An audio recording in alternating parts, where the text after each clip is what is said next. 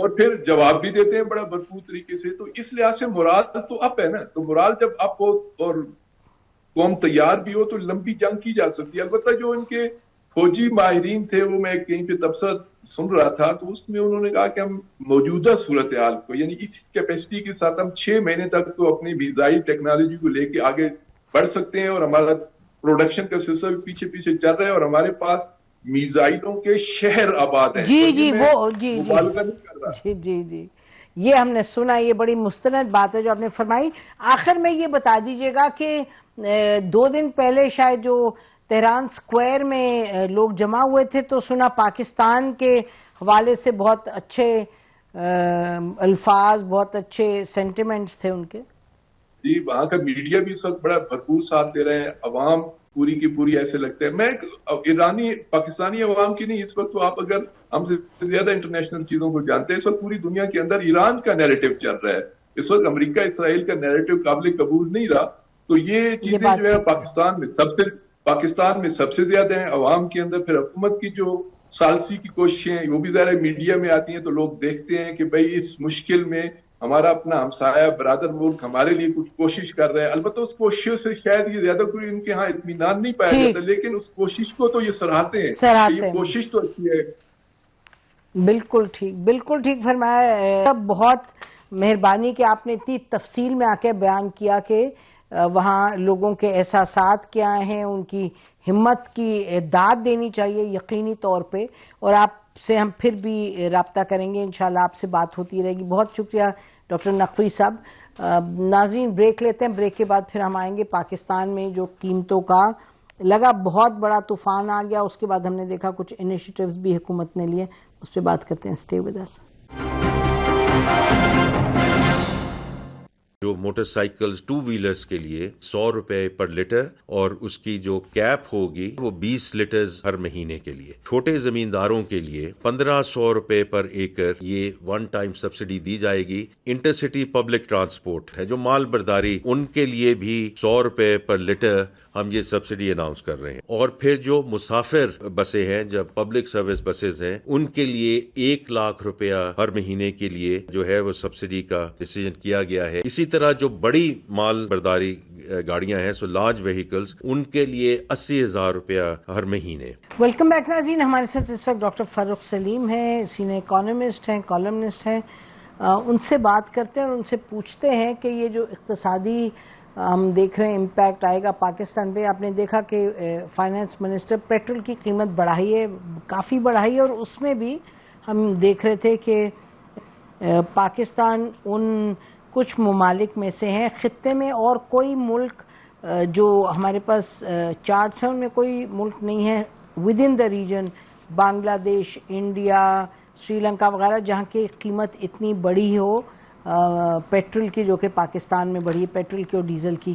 تو اس پہ بھی بات کریں گے, لیکن ڈیزل کی قیمت بڑھنے کے ساتھ اور کافی بڑھی ہے, اس کے ساتھ ساتھ کچھ سبسڈیز کا بھی آپ سن رہے تھے جو منسٹر صاحب ذکر کر رہے ہیں. تو پوچھتے ہیں ہم ڈاکٹر فاروق سلیم صاحب سے کہ how does he see all this. Thank you, welcome to the show. Doctor صاحب ذرا بتائیے گا کہ ایک تو یہ کہ کیا یہ درست ہے کہ Pakistan is one of the few countries جس نے بہت قیمت بڑھائی ہے خطے کے حوالے سے پیٹرول کی؟ جی نسیم, شروع کر لیتے ہیں کہ قیمتوں میں اضافے کا اعلان کیا گیا کل رات کو. جنگ سے پہلے کوئی $70-72 کا بیرل تھا, اب پاکستان میں جو کاسٹ آ رہی ہے وہ کوئی $105-6 فی بیرل کی آ رہی. تو قیمتوں میں اضافہ تو میں سمجھتا ہوں کہ بالکل ناگزیر تھا. یہ ضرور بحث ہو سکتی ہے کہ کتنا اضافہ کرنا مناسب تھا. تو پہلی بات تو یہ ہے کہ قیمتوں میں اضافہ تو حکومت کے کنٹرول میں نہیں ہے. عالمی منڈیاں جو ہیں, ہم 85% اپنا تیل جو ہے وہ تقریباً امپورٹ کرتے ہیں, تو قیمتوں میں اضافہ تو ناگزیر.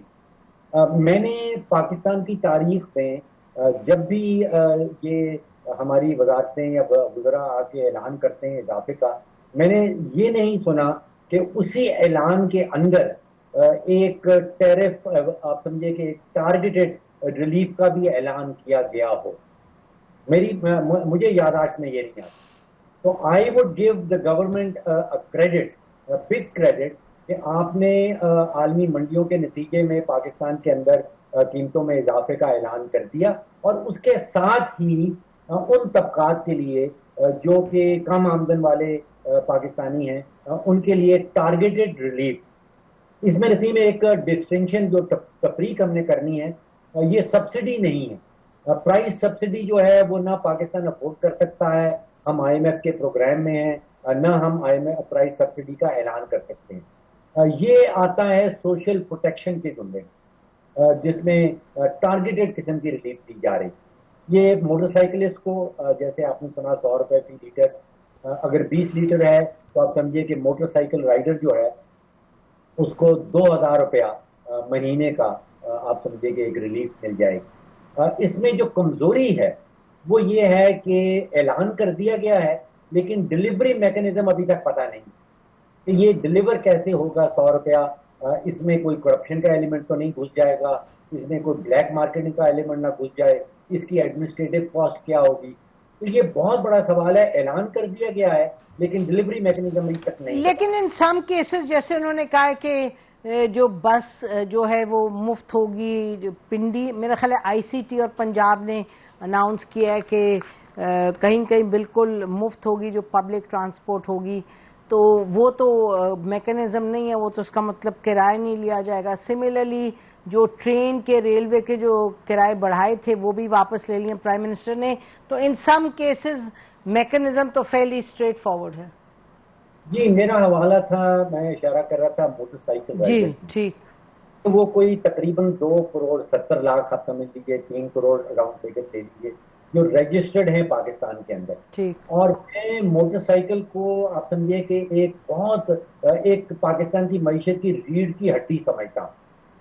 خاص طور پہ جو دیہی معیشت ہے اس میں موٹر سائیکل جو ہے وہ پاکستانی دیہی خاندانوں کا ایک بہت بڑا اثاثہ سمجھا جاتا ہے. ٹھیک.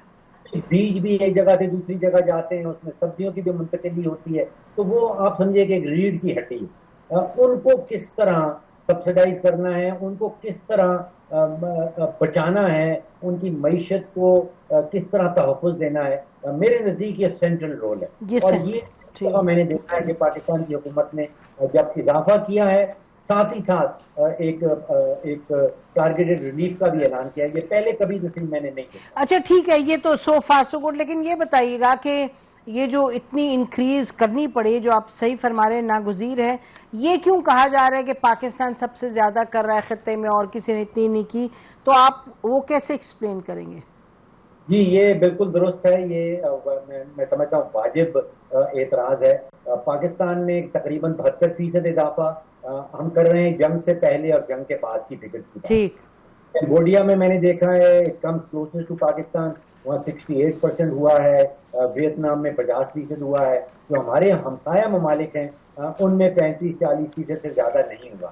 ہمارے ہاں یہ 72% کا اضافہ جو ہے تو ڈائریکشن درست ہے، لیکن یہ باقی ہمسایہ ممالک کے ایکسپلینیشن کیا ہے ڈاکٹر فاروق اس کی؟ What is the explanation?